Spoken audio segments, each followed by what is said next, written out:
కడపలో ఫుల్ వర్షాలు.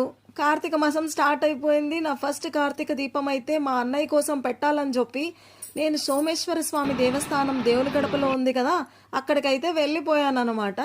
కానీ వెళ్ళేలోపే నేనైతే నాకు ఒక కార్తీక స్నానం అయితే వర్షంలోనే అయిపోయింది. ఇంకా లోపలికి వెళ్ళి గుడిలో ఇలా ఆదిశేషువు దగ్గర నాకు పూజ చేయాలని అనిపించింది.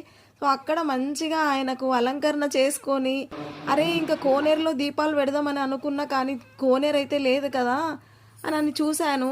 కానీ ఆ సర్పం దగ్గరే నాకు అక్కడ వాటర్ అయితే కనపడ్డాయి. సో నాయన నేను ఈ వాటర్లో పెడుతున్నా, ఏదైనా తప్పైతే క్షమించు. సో ఇదే కోనేరు అనుకుని నేను దీపం అయితే వెలిగిస్తున్నాను. మా అన్న ఎక్కడున్నా సరే సంతోషంగా ఉండాలి, ఆరోగ్యంగా ఉండాలి. మా అన్న చేసేటువంటి బిజినెస్లో కానీ జాబ్లో కానీ ఎటువంటి రిస్క్ లేకుండా అంచెలంచెలుగా మా అన్న ఉన్నత స్థాయికి అయితే ఇంకా వెళ్ళాలి అని నేను మనస్ఫూర్తిగా కోరుకుంటున్నాను. తను సంతోషంగా ఉంటూ మమ్మల్ని అందరినీ సంతోషంగా ఎప్పుడూ ఉంచుతాడు. ఎవరైనా కష్టంగా ఉన్నారు అని అంటే వాళ్ళకు సాయం చేసే గుణం కలవాడు మా అన్న.